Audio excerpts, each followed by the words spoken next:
Welcome to Creepy Night.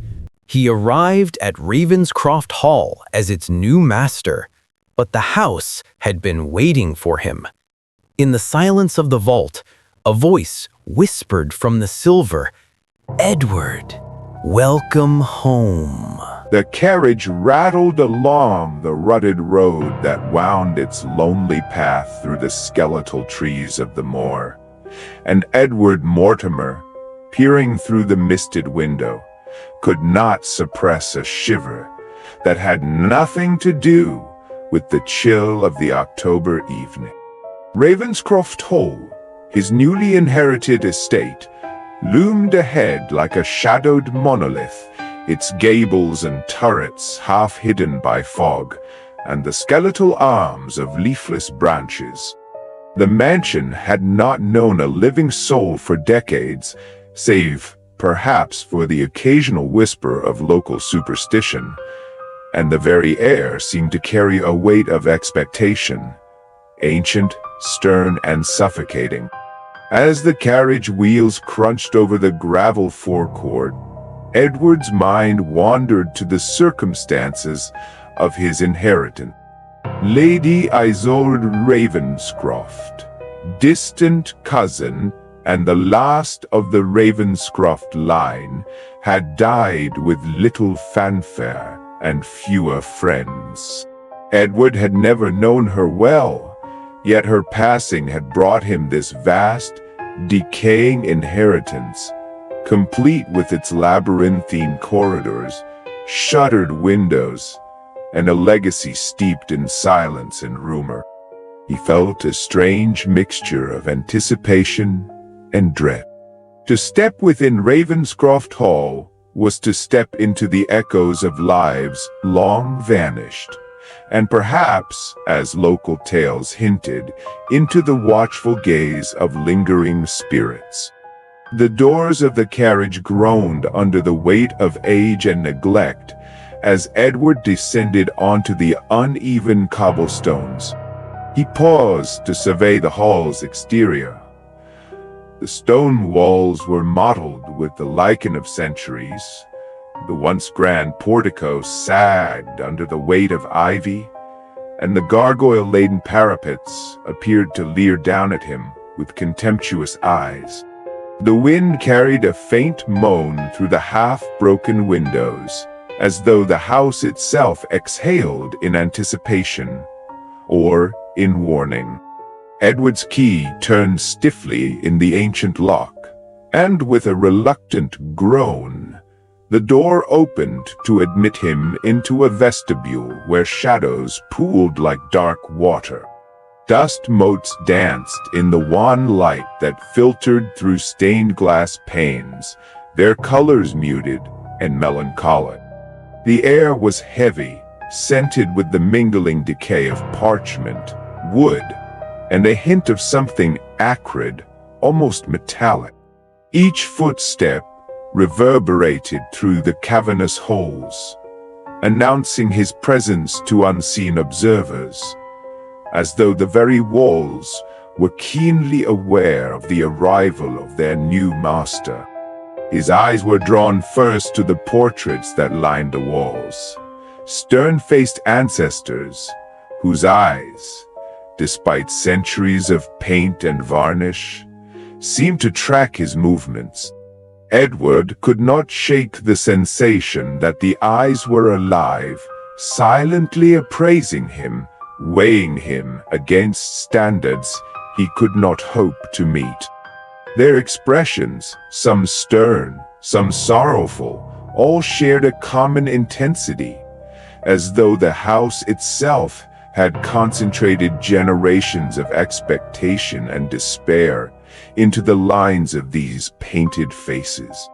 He wandered deeper into the hall, guided by the faint sound of his own breathing, until he came upon a grand staircase of dark oak.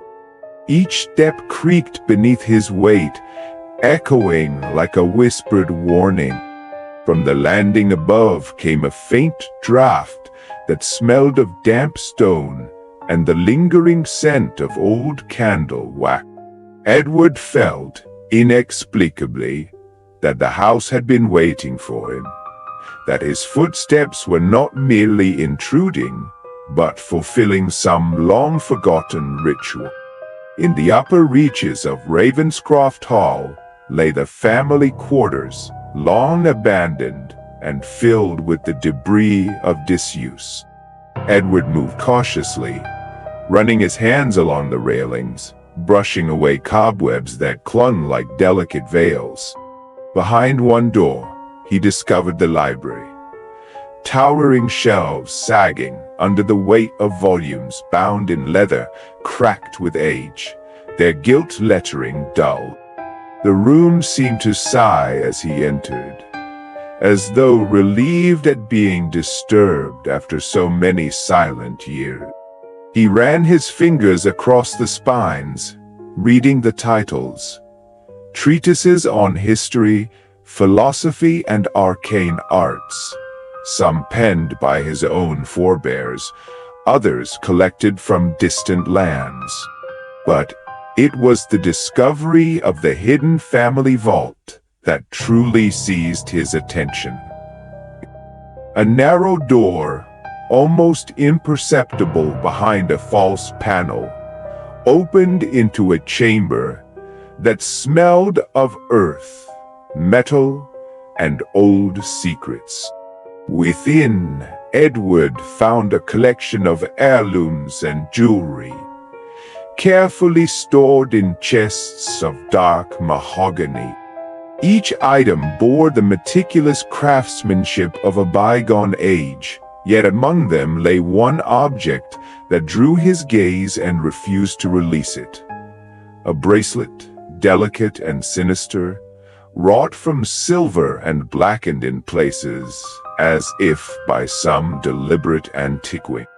Intricate runes spiral across its surface, their meaning unknown yet undeniably compelling. Edward lifted the bracelet with a reverence he could not explain. It was cold to the touch, but the chill did not repel him. It seemed to stir something deep within, a thrill tinged with unease. For a moment, he fancied that the bracelet pulsed faintly in his hand, as though alive. The whispers began soon after he held it, faint and almost imperceptible, brushing the edges of his consciousness like a secret breath in the dark. He shook his head, chastising himself for imagining voices, yet the sense of being watched or guided refused to dissipate. Night fell with unexpected swiftness, shrouding the hall in a suffocating darkness.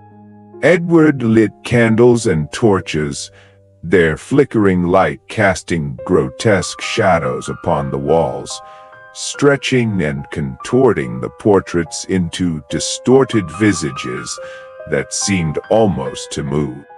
Yet he could not tear his eyes from the bracelet, which lay on a velvet cushion as if awaiting him. The very air around it seemed to thrum with expectation, the silence broken only by the occasional groan of settling wood or the distant sigh of the wind.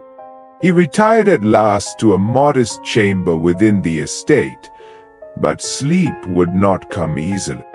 Even beneath the heavy covers, the bracelet lingered in his mind's eye. He imagined the whispers, growing louder, calling his name, drawing him toward the vault, toward the hidden chamber that seemed less a room and more a threshold to some dark inheritance. Shadows pooled in the corners of the room, and in the flickering candlelight, Edward fancied he saw the bracelet's runes glimmer with a subtle, otherworldly light. The house settled around him, sighing and creaking, a living thing aware of its new occupant. Edward could not shake the sense that Ravenscroft Hall had welcomed him, yet at a price. The air itself seemed to press upon his chest, urging him to remember that the bracelet was not merely a trinket of vanity, but a relic imbued with a history both alluring and dreadful. Every instinct of caution warred with his fascination, yet he could not abandon it. The bracelet had chosen him, or perhaps he had chosen it, and already the line between desire and doom blurred. And as the night deepened, the whispers persisted, faint and sibilant, curling around his consciousness like smoke. Edward Mortimer, heir to Ravenscroft Hall and its shadowed legacy, could not yet know that the bracelet he had found was no mere ornament, but a sentinel of fate, a vessel of curses, and the first step upon a path from which there was no return. The morning light filtered weakly through the heavy drapes of Edward's chamber, casting a pallid glow over the scattered remnants of last night's candle wax. The chill in the air had not dissipated. If anything, it had grown more insistent, curling around the high ceilings and dark corners of Ravenscroft Hall. Edward awoke with a lingering sense of disquiet, the image of the bracelet pressed to his palm in memory, as though he had dreamed it into life. And yet, upon lifting his hand, there it lay upon the table beside him, cool, intricate, and impossibly alluring. He reached for it instinctively. The moment his fingers brushed the silver, a subtle warmth spread through his veins, not unpleasant but unnatural, like the stirring of some latent current of life. Edward could not explain the sudden sense of attachment, nor the vague tingling at the nape of his neck, as though unseen eyes had alighted upon him and measured him. The bracelet was beautiful beyond reason, yet there was something darker beneath its artistry, a shadow inlaid within the delicate twists of silver and the faintly tarnished runes that circled it. As he fastened it around his wrist, Edward felt a curious weight settle upon him, not heavy, but insistent, intimate. The metal was cold at first, then warmed, molding to the shape of his arm as if it had been crafted not merely for flesh, but for him alone. He flexed his hand, noting the way the bracelet conformed perfectly to his movements, never sliding, never loosening. There was an elegance to it, a precision of design, yet also a disquieting sense of agency, as though it knew his intentions before he did. Hours passed, and Edward found himself drawn back to the vault, the room that had yielded the bracelet, as if compelled by some hidden thread. The air of the mansion seemed different now, charged with a subtle tension. Shadows deepened in corners that had seemed empty before, and the portraits lining the hallways appeared to regard him with renewed interest, their painted eyes glinting with imperceptible life. He told himself it was merely fancy, an overactive imagination, the product of solitude and the oppressive architecture of the ancient hall. Yet, even as he repeated the rationalizations, a voice, soft, coaxing, sibilant, seemed to brush against his consciousness.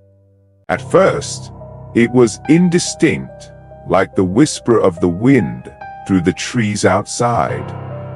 Edward, Edward.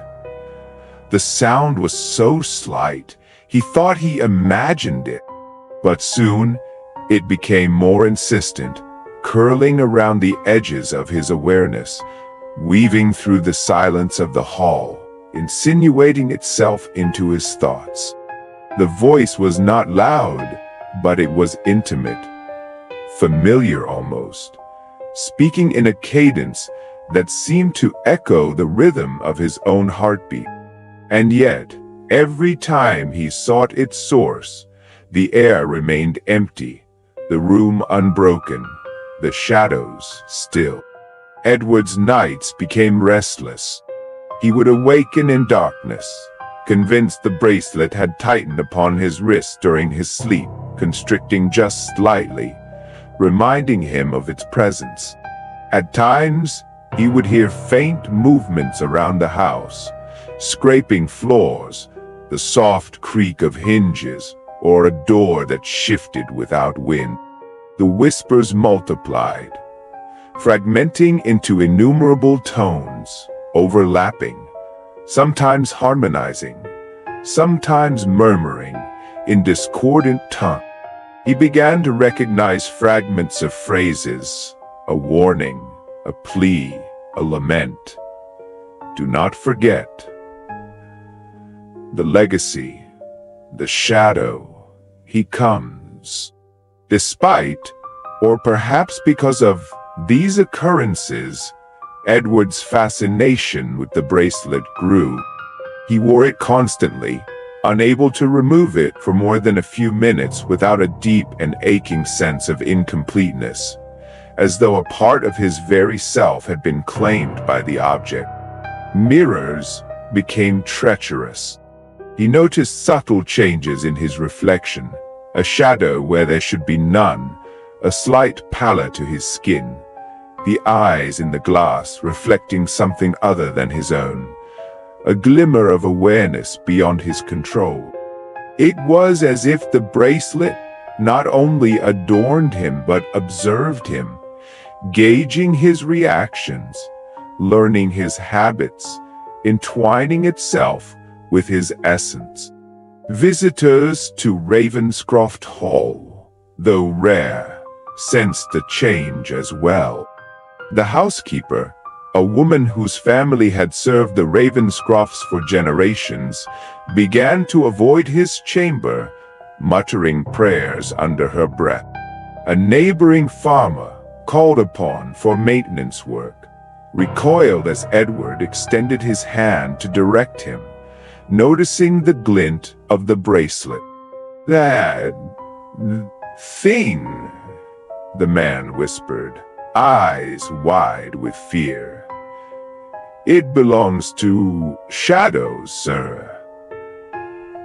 "I've heard the tale." Edward smiled politely, but his mind was elsewhere, entwined with the murmuring pulse of the bracelet and the weight of curiosity it bore upon his thoughts.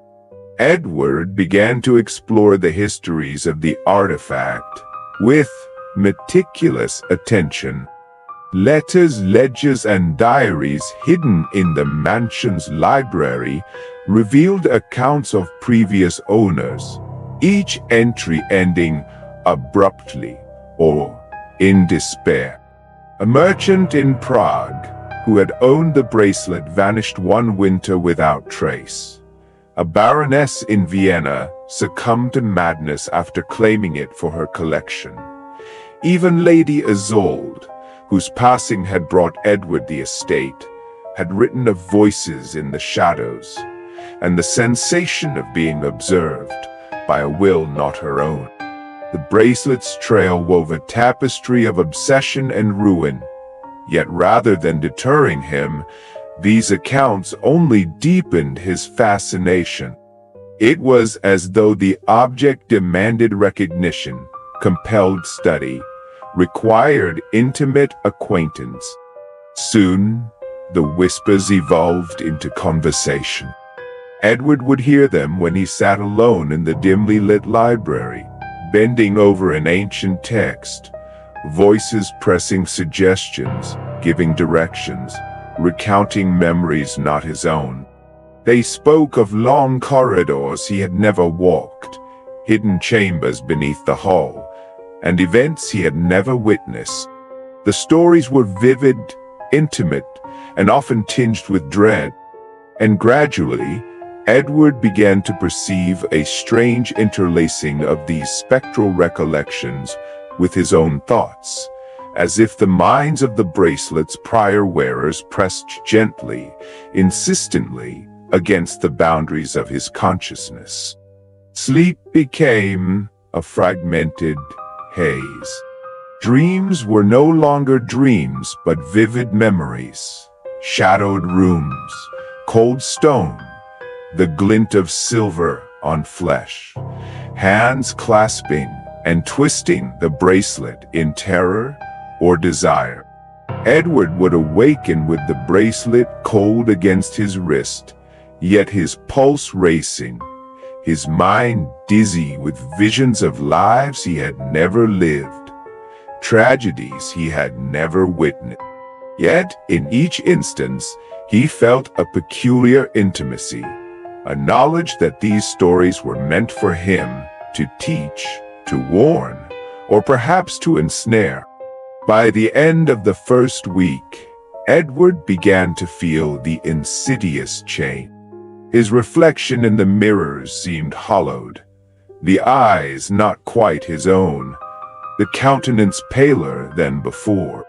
He sensed eyes upon him, even when alone, in corners, in reflections of polished wood, in the darkened windows of the hall. He realized with a mounting dread that the bracelet did not merely adorn him, it claimed him. It whispered, guided, and insinuated, weaving its way into the very marrow of his being. Edward Mortimer understood at last that the bracelet's beauty was its lure, its delicacy a trap, and its whispers the first thread of a chain that would bind him forever to Ravenscroft Hall. And yet, he could not remove it, could not resist it, could not flee. The shadows in the hall watched with patient interest, and the voices in the bracelet murmured, coaxed, and caressed the edges of his soul. The bracelet of whispering shadows had claimed its new bearer, and Edward's descent had begun. Edward awoke to the relentless hush of Ravenscroft Hall, a silence so profound it seemed to hum with the memory of every step ever taken within its ancient wall. The morning light, pallid and reluctant, struggled through the heavy drapes and settled on the bracelet still fastened about his wrist. It gleamed with a subtle, uncanny vitality, the blackened runes along its surface seeming to pulse faintly, as though in time with his own heartbeat. The whispers, faint at first, began anew. Not mere murmurings of the wind or the creaking of the house. These were deliberate, intimate, coaxing. They spoke in tones that were familiar yet foreign, threading themselves through the recesses of Edward's mind. "Do you remember?" A voice breathed, silky and cold. "Do you feel the weight of what has been before you?" Edward pressed his palms to his temples, struggling to convince himself it was fancy. But the voices persisted, overlapping, interweaving, as if the house itself had become a chorus of the long departed. He began to perceive the individual timbers of the bracelet's previous wearers, their characters and histories emerging from the shadows of memory. There was the merchant from Prague, whose anxious hand had first grasped the bracelet in a winter so bitter the snow seemed to pierce the bones. His voice trembled with fear and regret. Then the Viennese baroness, laughing, weeping, bargaining with unseen forces, and Lady Isolde, her tone urgent, sorrowful, filled with veiled warnings Edward did not yet understand. Each spoke at different times, overlapping, a tangled symphony of despair, curiosity, and obsession. At first, Edward listened with fascination, as a historian might treasure newly uncovered manuscript. He kept journals, noting their words, cataloging their peculiarities and attempting to make sense of their fractured history. Yet, fascination soon twisted into compulsion. He could no longer sit idly. He needed to hear them, to converse, to respond. The voices seemed to reward attention, murmuring secrets about hidden corners of the hall, forgotten stairways, and cryptic inscriptions etched into the wall. Edward would wander at all hours, guided not by sight, but by the subtle pressure of the whispers, descending staircases and probing chambers that had been locked for decades. Dreams, too, became impossible to distinguish from waking life. Edward would awaken in unfamiliar rooms within the mansion, the bracelet cold upon his wrist, and the echoes of past owners' tragedies still pressing in upon him. Sometimes he dreamed of his own hands, pale and trembling, clasping the bracelet as it seemed to constrict upon him, binding him not just physically, but spiritually. Other times, he saw the faces of those who had worn it before him, caught in moments of torment, their eyes reflecting his own dread. And always, the whispers persisted, threading through each scene. He comes, he waits, you belong. You. Edward began to notice the subtle transformations in his own behavior. He no longer lingered in the company of villagers or attended to his customary studies of antiquity. Meals went untasted, letters unanswered. The passages of days measured only by the movement of shadows and the cadence of whispers.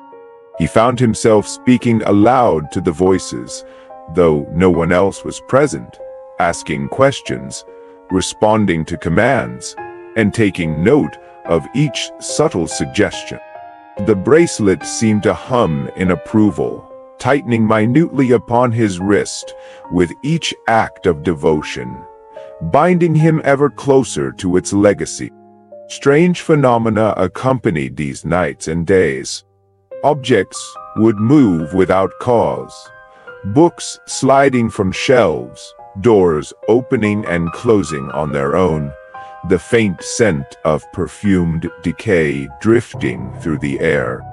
Edward would glimpse figures in the corners of his eyes, shapes indistinct yet undeniably human, reflections of the long-dead eyes of the bracelet's previous wearers. Sometimes they appeared fully, standing at the threshold of his vision, only to vanish when he turned to confront them. Shadows lengthened and twisted unnaturally, carrying hints of voices or laughter, as if the house itself had become a vessel for the chorus of the past. Among the whispers, Edward discerned warnings and guidance intertwined. Do not follow, yet follow. The stair bends. The door remembers. You are chosen. But beware the weight of knowing.